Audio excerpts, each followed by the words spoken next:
My name is James Jr. This is Coffee Habit number 2. Alright, so I made a few videos tonight. I'm probably going to make one more after this. And, let's see. So as you all know, that my dirty little secret is that I like watching girls fight on YouTube. Among other things, Some things can't be helped. We all have our guilty pleasures. Mine is watching girl fights on YouTube and other people fight.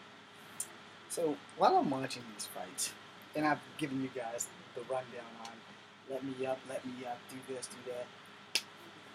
I'm old school. If you get me down, I just gotta fight my way back out of it. It's just that simple. Because if I get you down, anyone who tries to get me off of you, they're going right down beside you. And I'm just gonna have to beat the fuck out of both of you. Because I ain't trusting nobody.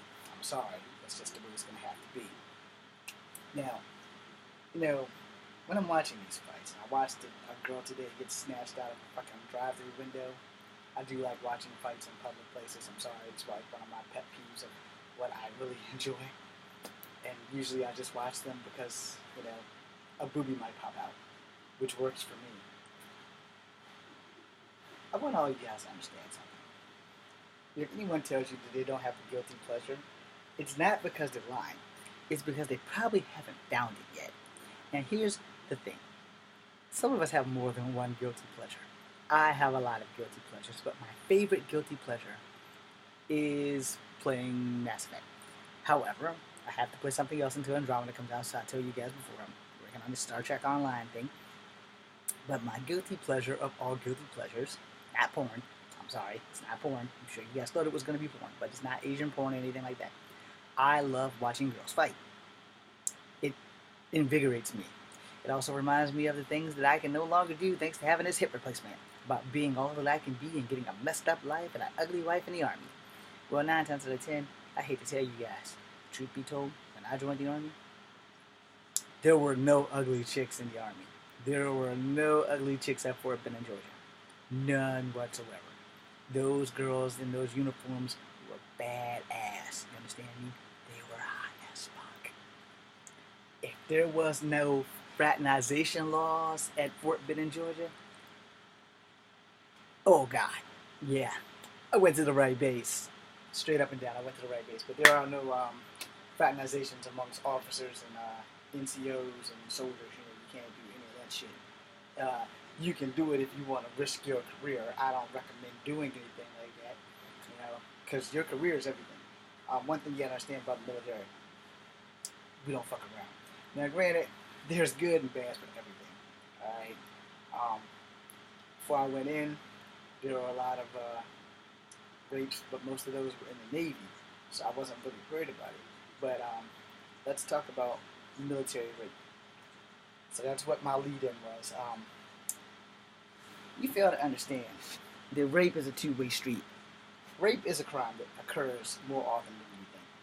Probably every 15 minutes in the world, somewhere, a young woman is getting assaulted, and most of the time it's either a groping or penetration. Let's face the facts there. Somewhere in the world, every 15 minutes. It might be faster than that. I'm not really up to speed on that. I'm not going around clocking rapes and shit, but rape has been one of those issues that a lot of people just don't fucking want to address, and it's a lot of victim blaming. All right. There's also a lot of false accusations. So, and then there's a lot of statutory rapes, and a lot of these rules and shit need to be corrected or updated. And I've touched on this before, especially with statutory rape, especially with girls lie about their ages too.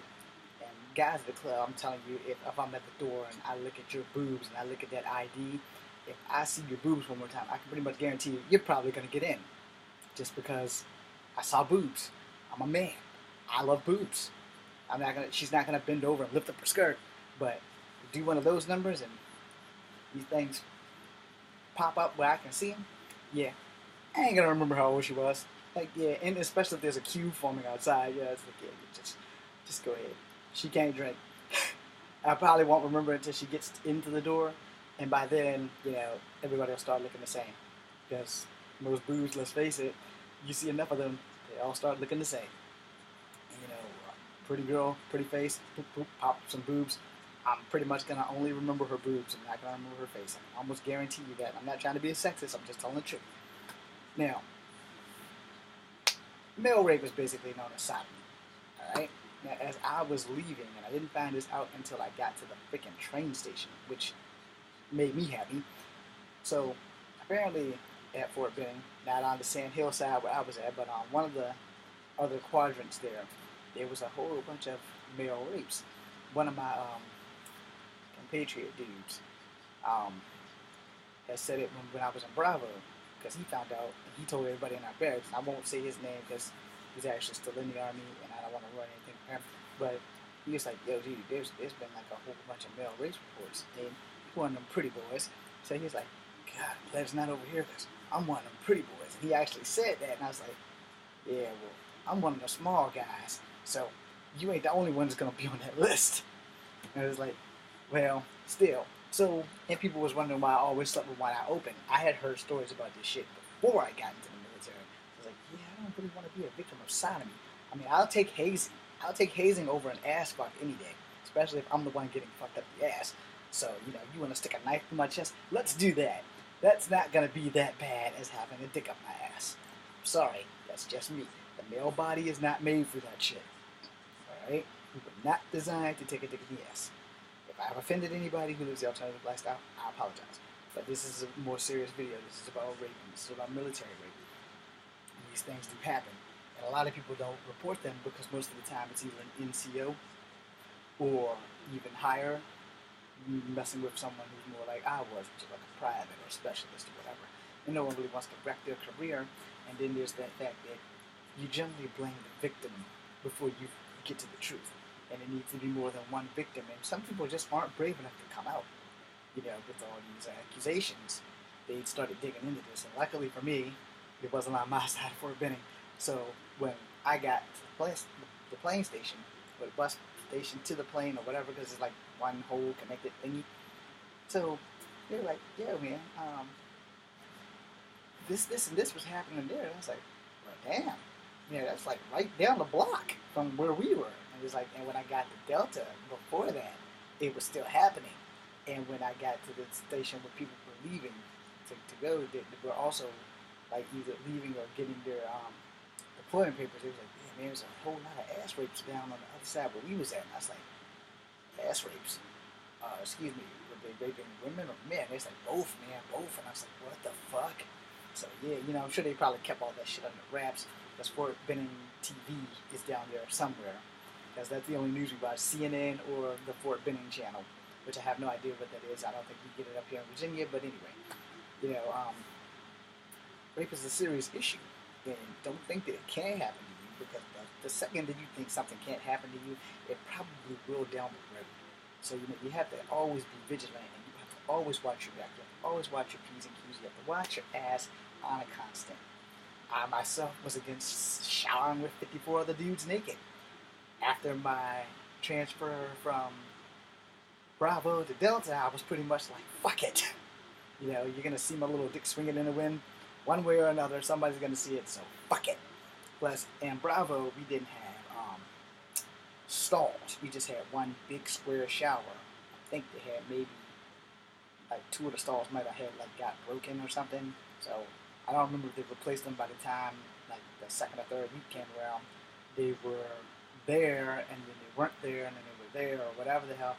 My memory might be getting a little screwed, but I know when I got to golf the second time, we didn't have any stalls at all. There was just one big shower room. It was like mad showers everywhere. Now, in Delta, we had showers, but they weren't connected. They were in the same area, but you actually could have a curtain. I don't remember if I ever used the damn curtain. I was like, you know what, fuck it. Because when I jumped in, I was actually washing the soap off, because while everybody's standing in line, we have to stand in line, and we have a guy who's timing our showers. So you have 2 minutes. So while they're all standing in line, just standing there waiting for water, at the sink, I've soaped up my rag, and I got soap all over my body, and just covered up with the towel. So everybody wouldn't be seeing my dick swinging in the wind. And then by the time I got to the thing, I snatched the towel off, hang it on the thing, scrub the rest of me down, jump in, rinse it off, jump out. And then we went and got haircuts. Yeah. And after PT, we only got like 2-minute shower. At $2,100, which was our free time, then we could actually get a real shower. And by this time, you've been showering with these guys for like 2 months. So everybody knows how big your dick is. So by then, no one's fucking worried about your dick size. Right? So, and if you're worried about it, well, then you may want to go talk to a psychiatrist about it. Anyway, the thing with military rape goes unreported more than civilian rape or anything else, and most of it is career-based because no general wants that shit on their record. They don't want to get out of the military because of a technicality and be discharged from raping a cadet or anything like that. And most of the women don't want to report it because they don't want to be shamed. They don't want to be like, oh, well, the Army's no place for women, etc., etc. It's all kinds of politics going on in that shit. But if we don't address this shit, it'll never stop. So that's me addressing it. My name is James Wimsey. This is Company number 2.